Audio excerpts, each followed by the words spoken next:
Une société développée est constituée d'hommes développés. Éveil est une émission de développement personnel qui permettra aux jeunes gens et à tout le monde de prendre conscience du potentiel qui est en eux afin qu'ils puissent se développer et impacter positivement leur société. Éveil, c'est tous les mercredis à partir de 19h sur la radio Courtoisie FM. Éveil, une réalisation de Jean Kaby.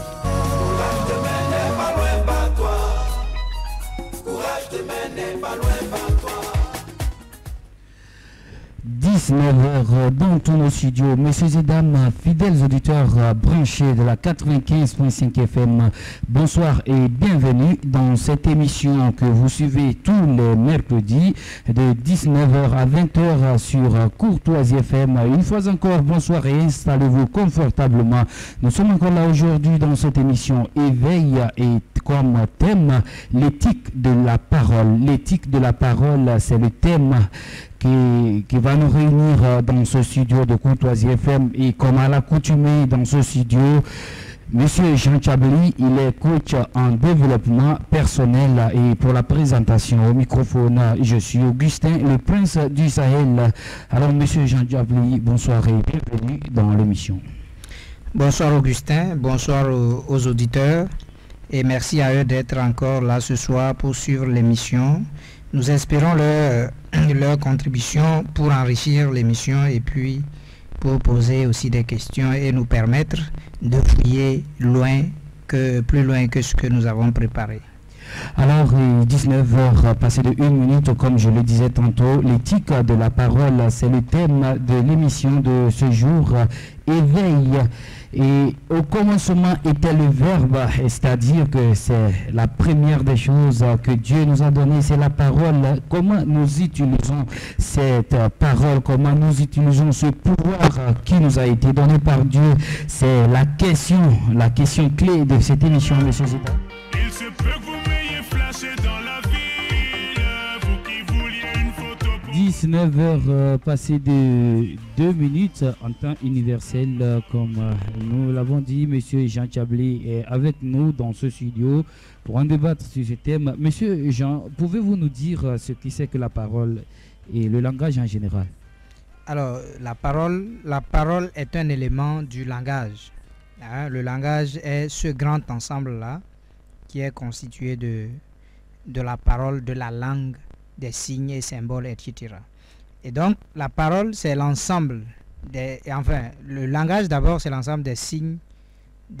Ces signes-là sont constitués de gestes, de cris, de signes, que ce soit des signes verbaux ou gestuels, qui permettent de communiquer. Tous ces signes-là permettent la communication. Et la parole, c'est l'usage sonore ou verbal qu'on peut faire d'une langue. Donc, on ne parle que dans une langue. La parole, c'est l'usage sonore, l'usage verbal qu'on fait d'une langue. D'accord? Parce qu'on peut faire un usage gestuel d'une langue, comme le langage des sourds-muets. On peut faire un usage écrit d'une langue.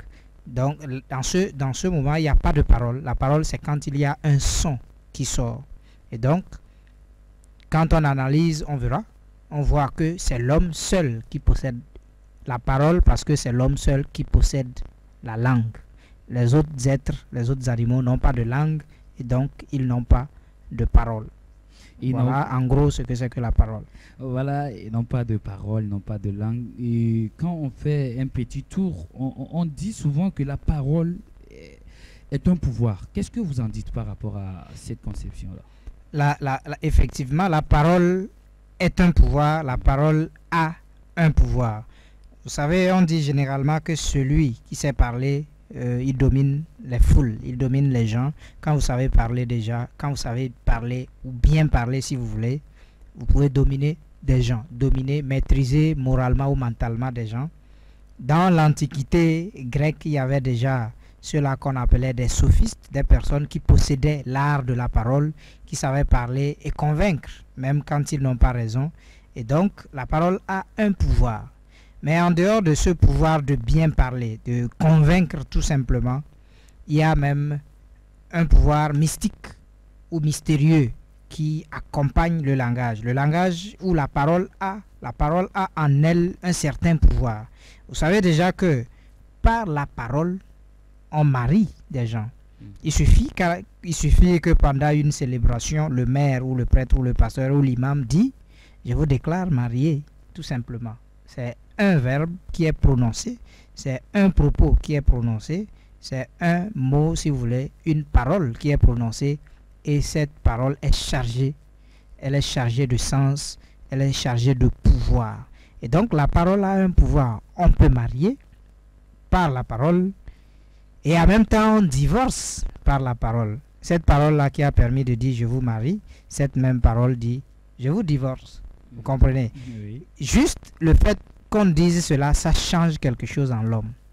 On vous déclare marié, c'est fini, vos attitudes changent, votre façon de vivre change, vos relations avec les autres personnes changent, parce que justement vous dites que vous êtes marié, parce que quelqu'un a prononcé une parole. Mais en même temps, on dit qu'on vous divorce, on l'a dit, et parce qu'on l'a dit aussi, vos attitudes changent encore.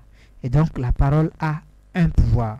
On peut bénir par la parole, on peut faire des vœux à des gens, on peut présenter des souhaits à des gens par la parole tout simplement, mais en même temps on peut maudire par la parole. Rien qu'en disant un seul mot et le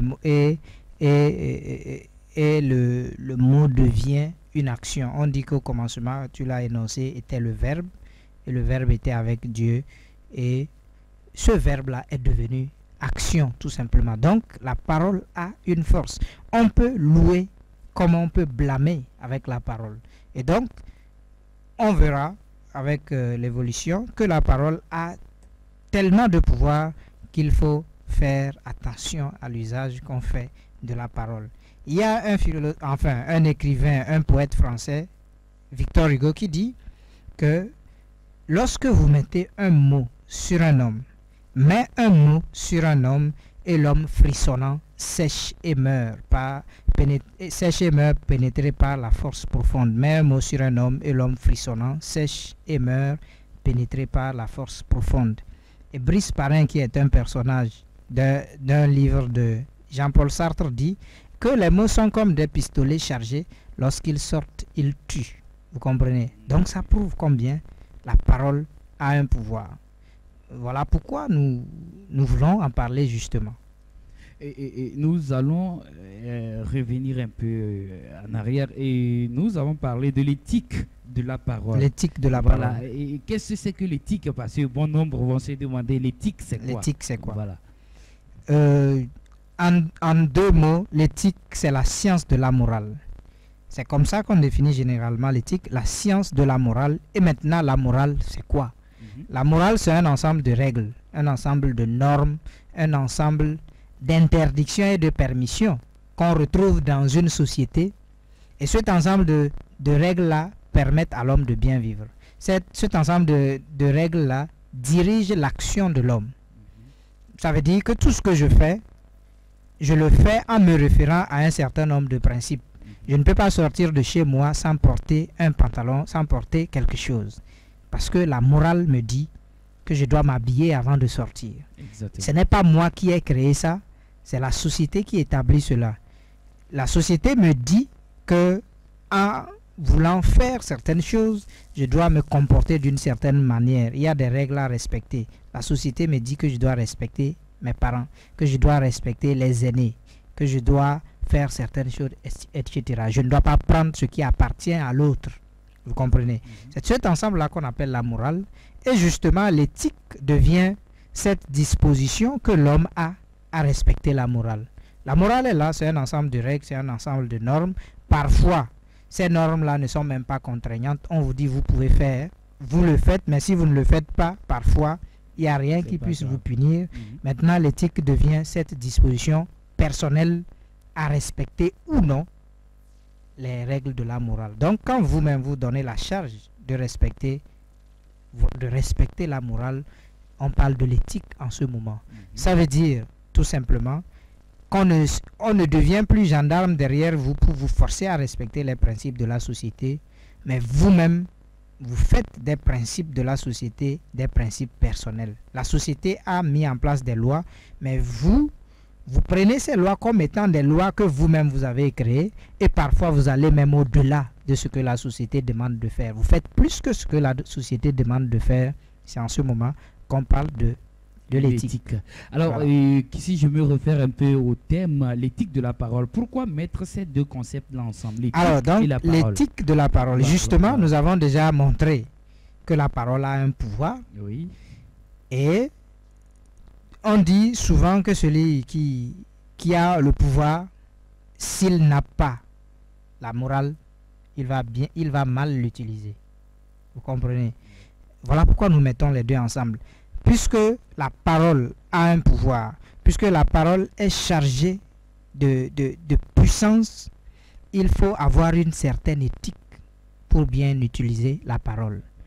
Quand vous n'avez pas cette éthique-là, puisque justement dans la société, c'est vrai on dit souvent qu'il y a des choses qu'on ne doit pas dire, qu'il y a des propos qu'on ne doit pas tenir, mais souvent nous tenons ces propos-là.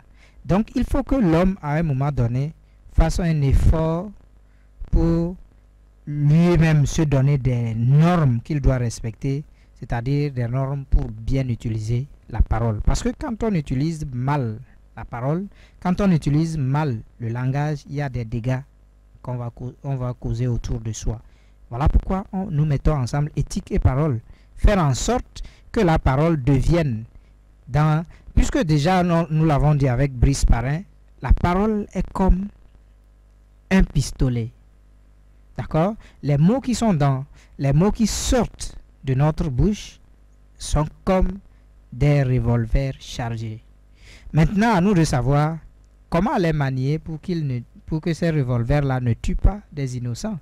Voilà pourquoi nous voulons parler de l'éthique de la parole. Savoir utiliser la parole pour ne pas faire du tort, pour ne pas faire du mal. à autrui.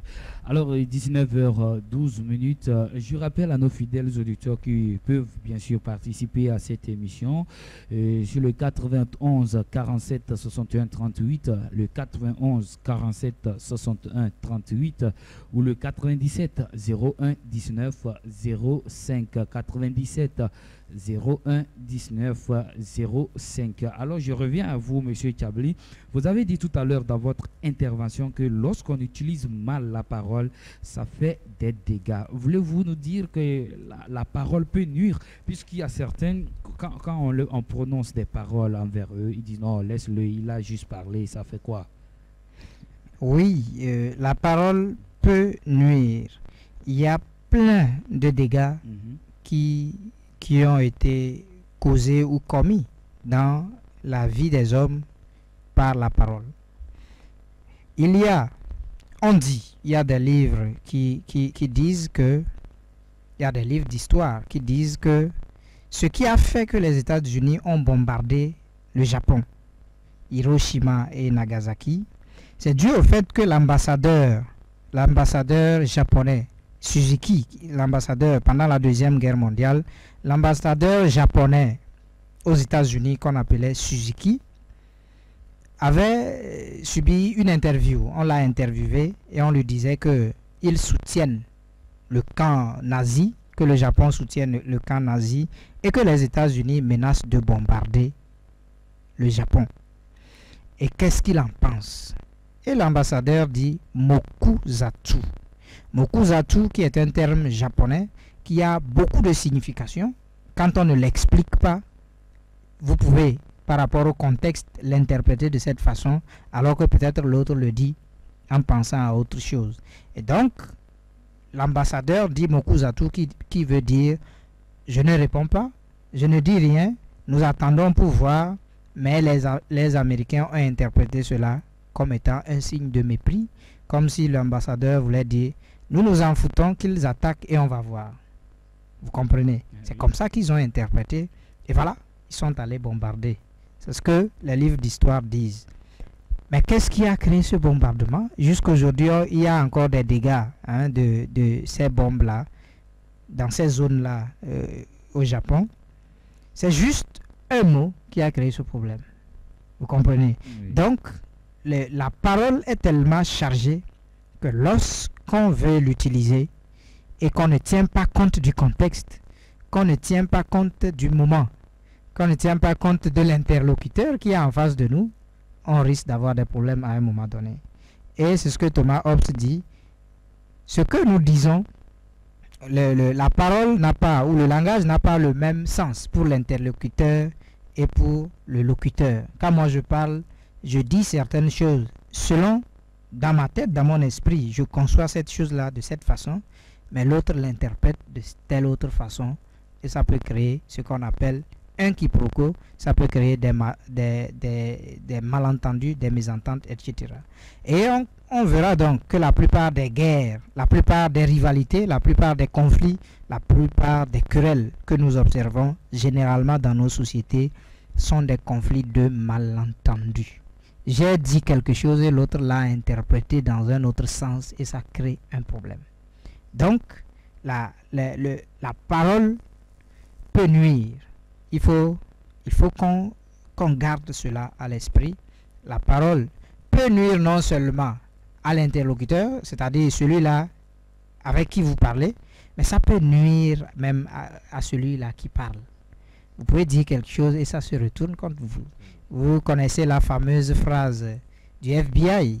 Quand on veut vous interpeller au FBI, on vous dit, vous avez le droit de garder le silence, sinon tout ce que vous direz pourra être retenu contre vous. Parce que la parole a un pouvoir, il faut faire attention quand on l'utilise. La force ou le pouvoir de la parole, l'éthique de la parole, messieurs et dames, c'est le thème que nous débattons actuellement sur le plateau de Courtoisie FM. Et je vous rappelle que vous pouvez nous appeler à travers le 91 47 61 38, le 97 01 19 05. Nous allons souffler un tout 19h, passé de 19 minutes, toujours dans cette émission Éveil, l'éthique de la parole. Monsieur Jean, et pourquoi les hommes connaissant bien le pouvoir de la parole l'utilisent malgré tout pour nuire? C'est vrai, nous constatons que régulièrement, bon, est-ce que tout le monde sait le pouvoir que le langage a? Peut-être que non. Oui, ça c'est peut-être que oui. C'est une autre mais question. Oui. Tout le monde sait quand même qu'en injuriant l'autre, ça va l'énerver, c'est pas bien, ça le blesse. Oui. Mais quand même, il n'est pas rare de voir des gens s'injurier copieusement, d'accord? Mais il y a aussi que parfois, des gens entrent en conflit pour de petites choses, et cela fait que pour cette petite chose-là, les propos qui sortent sont dramatiques. On ne mesure pas la conséquence des propos que nous sortons. Généralement, il y a que les gens disent par rapport à certaines fonctions, à certains services, que quand vous arrivez dans ces fonctions ou ces services, il y a un genre de propos qu'on tient à votre rencontre ou à votre endroit et vraiment ça blesse. Nous n'allons pas citer des services, nous n'allons pas citer des exemples palpables, mais nous disons qu'il arrive quand même que quelqu'un soit dans son service, dans un service, dans une entreprise, et que lorsque vous arrivez, il vous accueille mal. Il ne vous dit même pas bonjour. Vous comprenez? Vous voyez déjà l'importance du mot bonjour. Certains vous diront, je n'ai même pas besoin que tu me salues. Ce n'est pas vrai du tout. Oui. Mais la salutation est déjà un bon départ pour un bon dialogue. Quand vous saluez quelqu'un, il y a déjà une base de confiance qui s'établit entre vous. Mais quand vous venez, déjà même vous, le client, imaginez le client, vous venez et que vous ne saluez pas celui qui est dans son service, vous ne le saluez pas et vous commencez par lui poser des questions. Bien qu'il soit à la recherche de clients, déjà il vous prend mal. D'accord? Il vous prend mal et ça fait que la conversation risque de ne plus être au point. Ou alors imaginez que le client arrive et qu'il salue et que celui-là qui est dans le service ne répond pas ou qu'il réponde mal. Déjà, c'est mal parti pour une bonne conversation. Et donc déjà, ça fait que on constate régulièrement que des hommes sont en dispute. est-ce que je sais que ce que je dis à l'autre, ça peut le blesser? La question reste posée. Mais il y en a qui le savent et qui le font. Et parfois, c'est le pouvoir qu'ils ont, ou les moyens qu'ils ont, l'argent qu'ils ont peut-être, ou le pouvoir politique qu'ils ont, le pouvoir, le rang social qu'ils occupent, qui leur donne, si vous voulez, cette permission-là de parler peut-être mal aux autres. Mais attention, dans la spiritualité ou même dans toutes les religions, on sait qu'il y a des choses qu'on ne dit pas. Il y a des choses qu'on ne dit pas parce qu'en le disant, le monde est vraiment mystérieux. Hein? Je le dis et ceux qui croient qu'ils y croient, ceux qui n'y croient pas, c'est tant mieux parce que jusqu'ici on ne peut pas démontrer rationnellement l'existence d'un monde parallèle à notre monde. Mais je dis que le monde physique dans lequel nous vivons n'est pas le seul monde. Il y a un monde transcendant, un monde au-delà de notre monde qui est le monde spirituel, qui est le monde des entités, qui est le monde des essences. Et donc, ce monde-là est bien lié à notre monde physique-là. Et quand vous dites quelque chose, quand vous prononcez une phrase, c'est des vibrations que vous libérez dans la nature et ces vibrations-là rentrent dans le cosmos et ça crée quelque chose. Et vous verrez, on parle généralement de l'effet boomerang. L'effet boomerang, c'est le fait que vous dites quelque chose ou vous envoyez une malédiction vers quelqu'un et ça se retourne contre vous. Et ça, c'est possible tout simplement parce que la nature a établi des règles. Voilà pourquoi nous revenons toujours à l'éthique. La nature a des règles. La société a des règles qui ont été établies depuis, on ne sait depuis combien d'années, mais qui existent. Et ça fait qu'il y a des choses qu'on ne fait pas. Comme on ne peut pas prendre un revolver et braquer sur quelqu'un et dire je m'amuse. Vous comprenez? Vous ne pouvez pas prendre un revolver chargé et vous braquer sur quelqu'un et vous dites non, je m'amuse. Et si par hasard la balle sort? La balle ne s'amuse pas. La balle ne s'amuse pas. Ça fait que vous ne pouvez pas aussi injurier quelqu'un et dire je m'amuse. Vous ne pouvez pas dire à quelqu'un tu vas mourir demain et dire je m'amuse. Vous comprenez? Vous ne pouvez pas dire à quelqu'un tu vas mourir pauvre et dire je m'amuse. Quelqu'un dirait c'est de la pagaille. Ce n'est pas du tout de la pagaille. Justement, voilà pourquoi nous avons parlé au départ du pouvoir du langage. Il faut que nous comprenions effectivement que le langage a un pouvoir. Quand on le comprend, on fait attention à ce qu'on dit. C'est pour cela dans le développement personnel, on dit généralement qu'il faut se motiver avec des paroles positives. Il ne faut pas à chaque fois dire je souffre. Il ne faut pas à chaque fois dire je suis miséreux, je suis malheureux. Il faut à chaque fois dire je vais réussir. Il faut à chaque fois dire mon bonheur est à 2 pas de moi.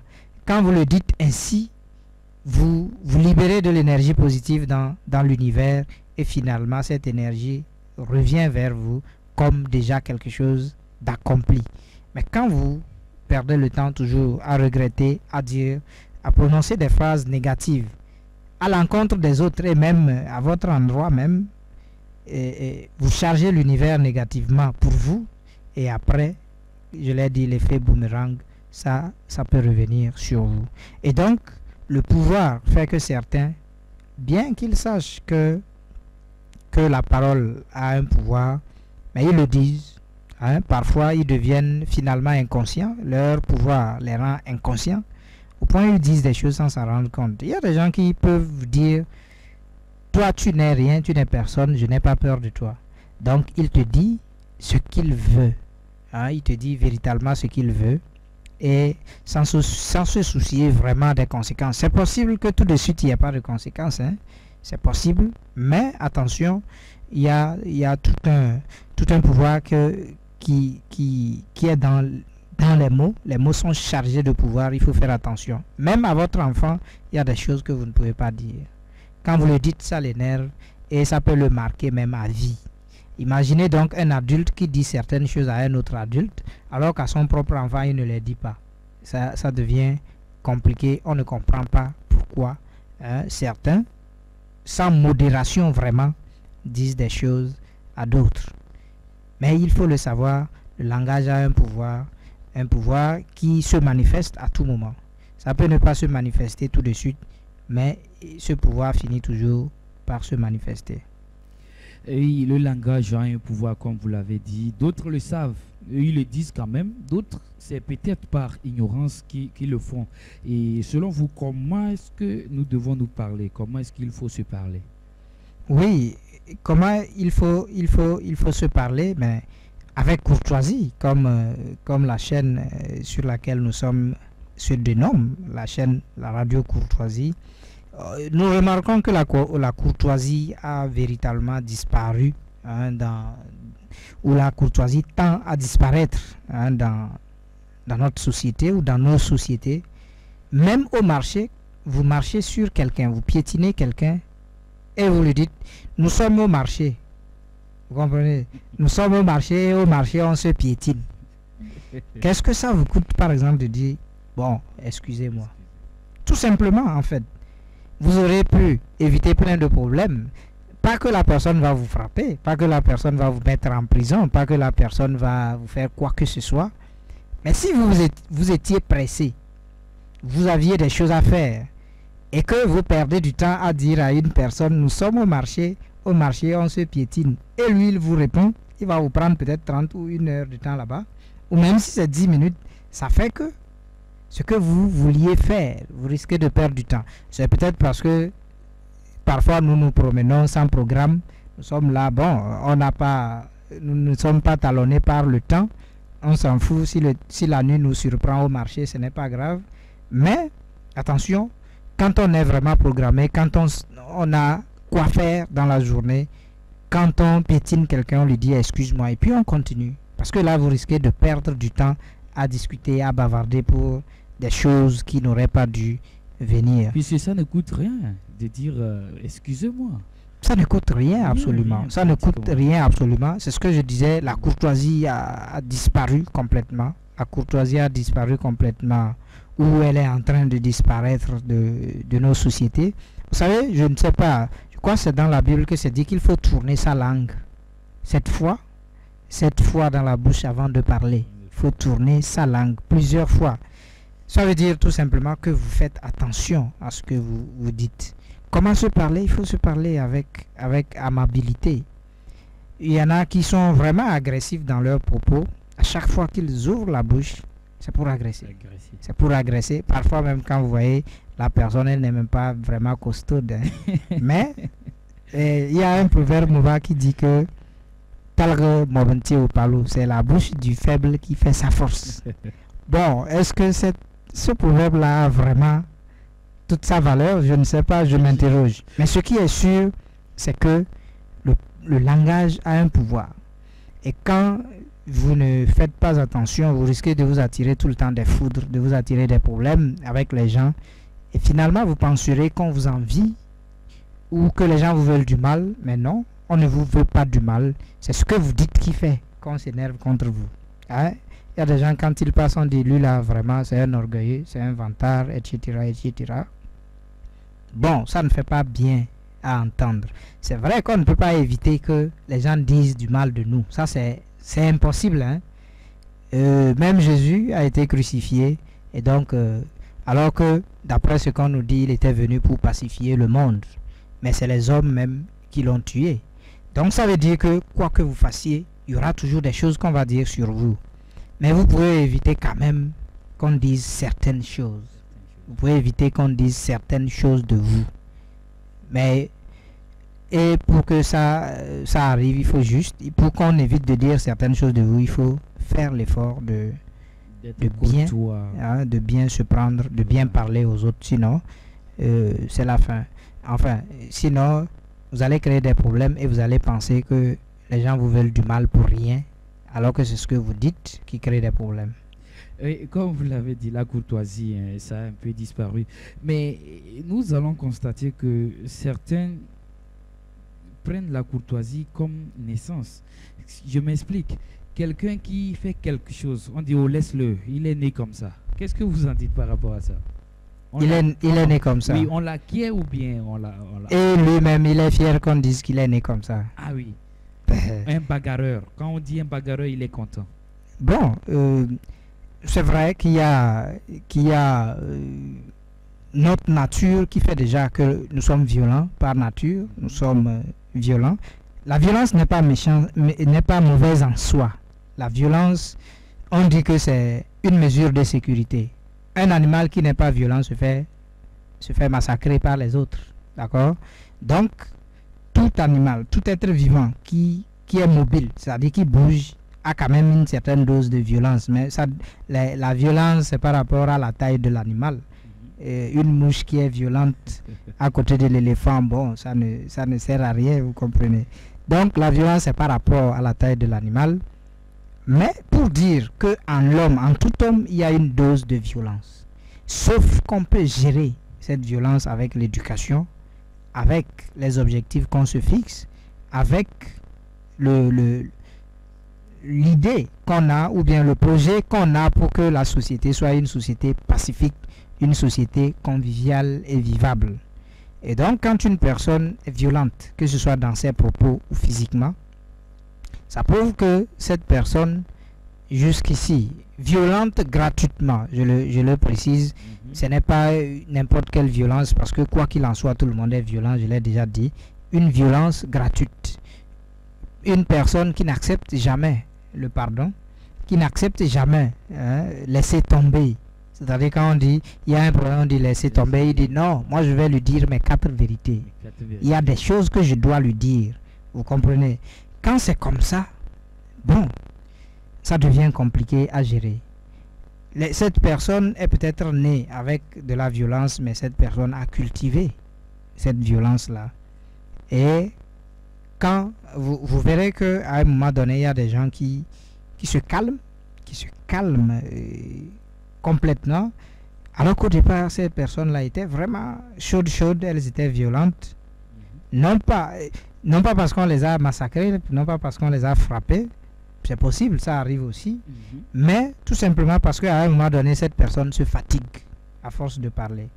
Il y a eu, quand nous on était enfants, il y avait des femmes qui parlaient toute la nuit. C'est-à-dire que quand elles ont un problème au quartier avec quelqu'un, elles parlent toute la nuit. Toute la nuit, personne ne dort. À un moment donné, elle-même, elle se fatigue et puis elle va se coucher. Le lendemain, si vous lui créez des problèmes, elle n'aura plus l'énergie nécessaire pour parler. À un moment donné, on comprend que ce n'est même plus utile. Quand vous avez des choses à régler, vous discutez, s'il faut régler, vous réglez, et puis c'est fini. Mais il y en a qui aiment tellement parler que finalement, elles disent des choses, ces personnes-là disent des bêtises même, ces personnes même se dévoilent. Vous-même en parlant, vous dévoilez vos propres secrets, vous dévoilez des choses que vous n'auriez pas dû dire. Mais vous dites ces choses parce que tout simplement, vous parlez trop. C'est ça le grand problème.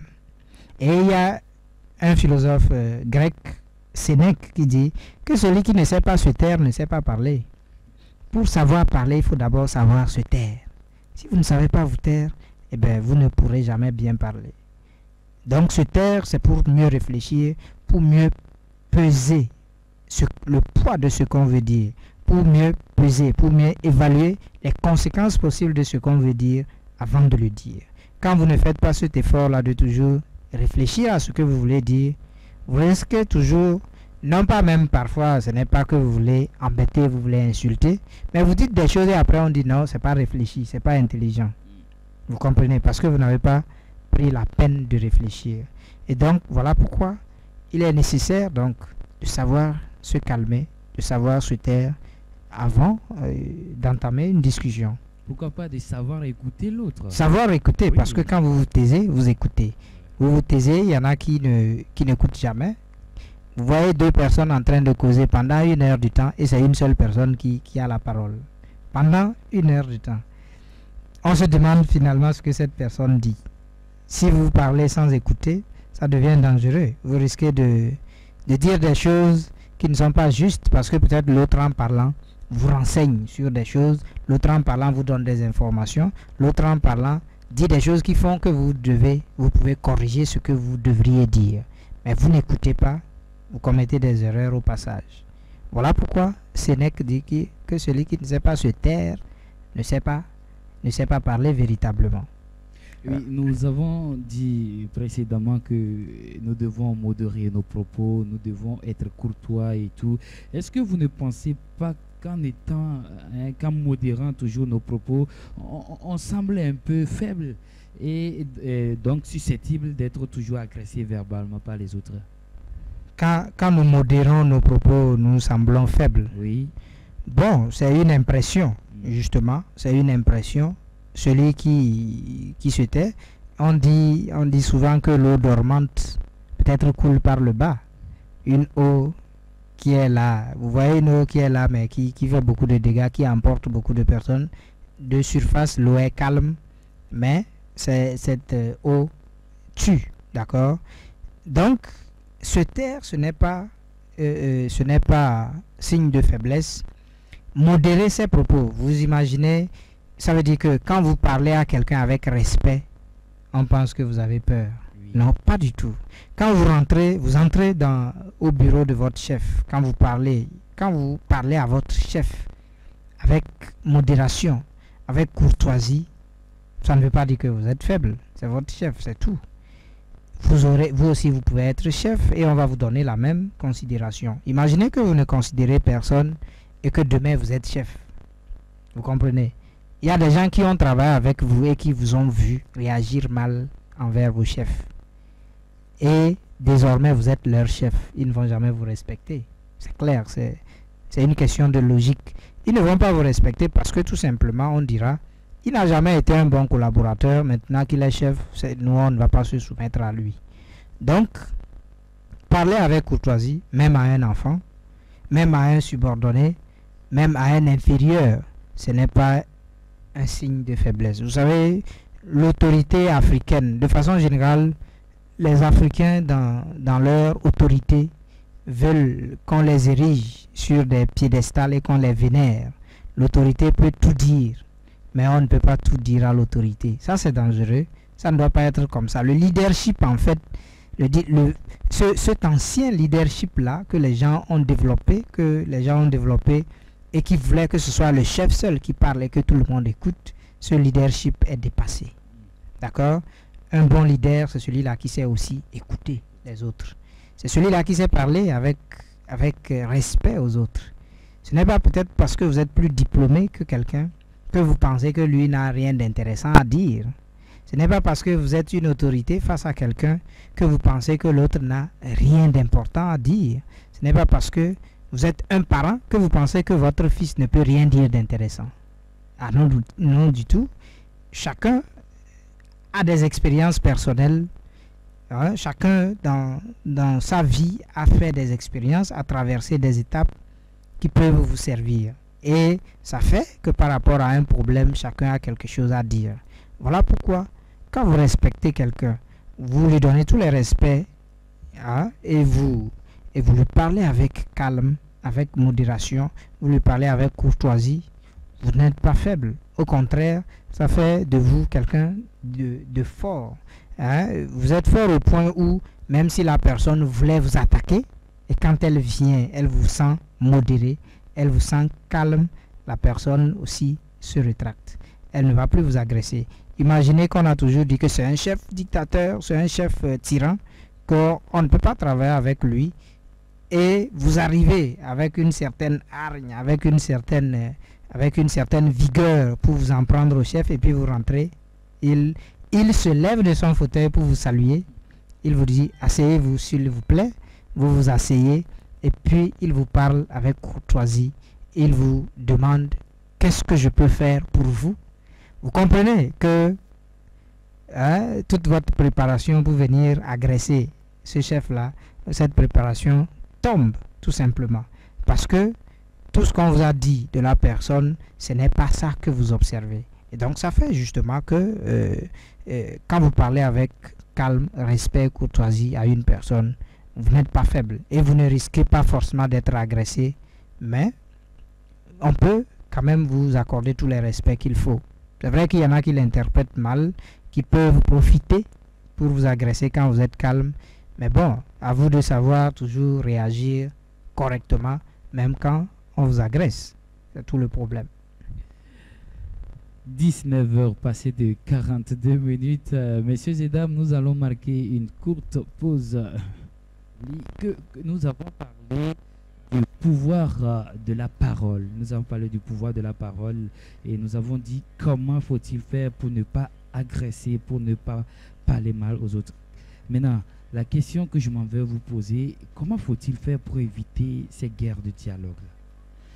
Comment éviter une guerre de dialogue? Il faut déjà savoir qu'il faut éviter, qu'il faut faire un effort, bien que ce soit impossible absolument.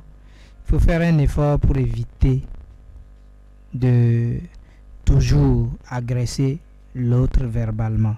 C'est important. En fait,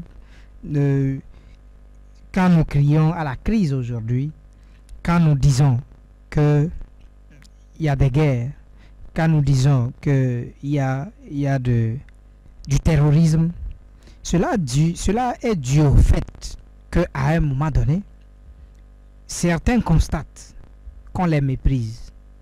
Hein? Vous suivrez des gens, vous suivrez par exemple un Donald Trump aux États-Unis qui est candidat au présidentiel. Quand vous le suivez, à chaque fois qu'il y a un journal, on dit que Trump a encore créé une polémique. Il s'en prend aux gens. Vous comprenez? Il s'en prend. C'est vrai que la politique, on sait que la politique, c'est pas les enfants de cœur qui font la politique, ça c'est sûr. Mais il y a un certain nombre, il y a une certaine courtoisie aussi que la politique demande.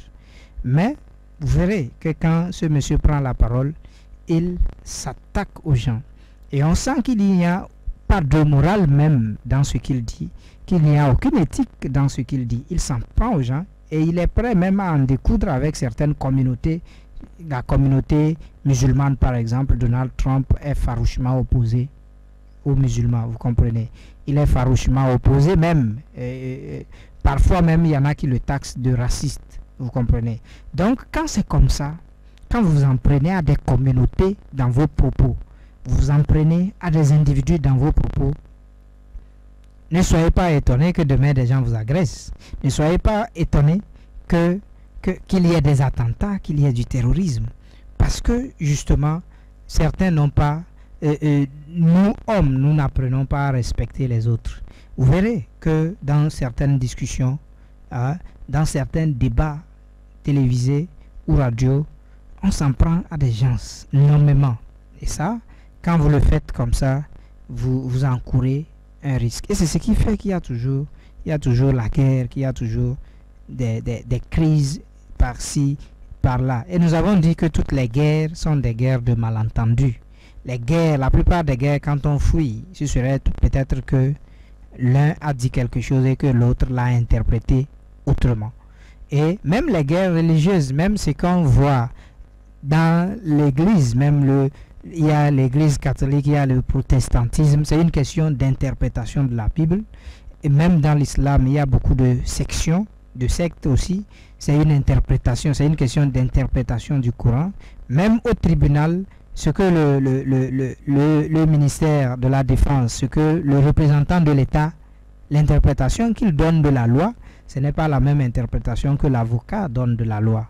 Vous comprenez donc que parce que le risque de malentendu est grand, il faut donc faire attention quand on va dire quelque chose à quelqu'un. Quand on va prononcer un propos, il faut faire attention parce que le risque de malentendu est grand. Et un seul malentendu peut dégénérer sur une guerre qui ne finit pas. Voilà pourquoi il faut cette éthique-là de la parole pour faire en sorte que des règles puissent présider au dialogue. Quand on veut discuter, il y a des règles que l'on doit suivre et nous devons faire des efforts de respecter la morale, de respecter les normes éthiques quand nous parlons à des gens.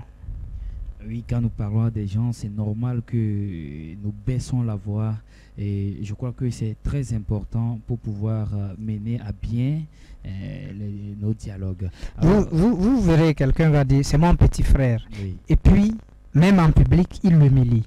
C'est mon petit frère, alors qu'il est grand désormais. C'est mon fils. Il l'insulte. Il lui dit des choses. C'est mon fils, c'est ma fille. Même si votre fille est prostituée, il y a des choses que vous ne devez pas lui dire. Parce qu'il y a ce qu'on appelle l'amour propre. Hein. Il y a ce qu'on appelle la fierté que tout homme a. Même l'homme le plus misérable qui dort dans la rue a une certaine fierté. Et quand sa fierté est touchée, il se défend. Quand sa fierté est touchée, il se défend. Donc imaginez que vous avez un homme normal en face de vous et vous lui dites un certain nombre de choses. Un homme normal qui a toute sa raison. Et vous lui dites des choses et vous ne voulez pas qu'il s'énerve. Vous ne voulez pas qu'il se défende. Quand même. Voilà pourquoi, même à un enfant de 5 ans, quand on veut lui parler, quand l'enfant pleure, il y a une façon aussi de lui parler pour qu'il se calme. Sinon, vous parlez mal, il s'enfonce davantage dans les pleurs. Et donc, l'éthique doit présider. À chaque fois qu'un mot doit être libéré, il faut chercher à ce que ça ne blesse pas. C'est vrai qu'on ne peut pas éviter absolument, c'est impossible, mais il faut faire l'effort de ne pas blesser à chaque fois qu'on prononce des phrases. Oui, monsieur Jean Chabli, nous sommes arrivés pratiquement à la fin de cette émission puisque nous avons juste 5 minutes devant nous. Un petit mot à l'endroit de nos fidèles auditeurs. Alors, donc, nous l'avons dit, nous n'espérons pas avoir tout dit. Nous avons juste déblayé le terrain. Oui. À chacun de mener la réflexion à son niveau et de voir qu'est-ce que j'ai toujours dit et qu'on me reproche. Parce que nous tous, à notre niveau, dans nos relations quotidiennes, que ce soit avec nos conjoints, avec nos amis, avec nos parents, avec les membres de notre communauté, il arrive toujours qu'on nous dise « tu as mal dit ceci ». Alors si j'ai mal dit, qu'est-ce que je dois faire? Pourquoi à chaque fois que moi je parle, on me reproche toujours? Pourquoi à chaque fois que je prends la parole, on crie sur moi? Quand je prends la parole en public, tout le monde crie et puis dit non, ce monsieur-là ou cette femme-là, elle parle mal. Qu'est-ce qui se passe? Ce n'est pas parce qu'on vous en veut, ce n'est pas ça du tout. Ce n'est pas parce qu'on vous envie, ce n'est pas ça du tout. Il faut faire une méditation introspective pour se poser la question, qu'est-ce que je dis et que ça blesse? Et quand j'arrive à répondre à cette question, je crois que je ferai l'effort de ne plus mal parler aux gens. Et à chaque fois que je veux parler, même quand je parle mal, par maladresse, je dois présenter des excuses. C'est important, il n'y a que comme ça qu'on devient grand. Mais si c'est parce que moi je suis devant, je suis en costume, c'est moi l'autorité, c'est moi le chef, c'est moi le parent, et quand je parle, tout le monde se tait, même quand je suis en erreur, ça c'est grave, nous n'allons pas bâtir une bonne société de cette façon. Donc, on se donne rendez-vous à mercredi prochain. Merci beaucoup à vous, monsieur Jean Chabli, mes fidèles auditeurs de la 95.5 FM. Voilà, nous sommes arrivés au terme de cette émission Éveil que vous suivez chaque mercredi de 19h à 20h sur Courtoisie FM. Et aujourd'hui, nous avons parlé de l'éthique de la parole. À chaque fois qu'un mot doit être libéré, nous devons nous rassurer que ça ne va pas blesser autrui. Alors, comme on le dit souvent, et la langue est un fusil chargé. C'est ici montrer le pouvoir, la force d'énergie que nous pouvons conférer ou référer à la parole. Alors, restons toujours humbles. Lorsque nous voulons parler à quelqu'un, essayons de baisser la voix, essayons de parler toujours avec courtoisie. Et je crois que nous allons éviter beaucoup de problèmes en agissant ainsi. Merci pour votre écoute, mais restez toujours scotchés. Les programmes continuent sur Courtoisie FM, c'est jusqu'à 23h, temps universel. Quant à moi, je vous dis au revoir.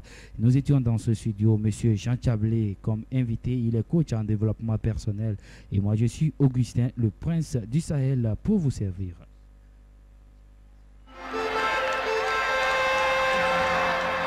Une société développée est constituée d'hommes développés. Éveil est une émission de développement personnel qui permettra aux jeunes gens et à tout le monde de prendre conscience du potentiel qui est en eux afin qu'ils puissent se développer et impacter positivement leur société. Éveil, c'est tous les mercredis à partir de 19h sur la radio Courtoisie FM. Éveil, une réalisation de Jean Chabli.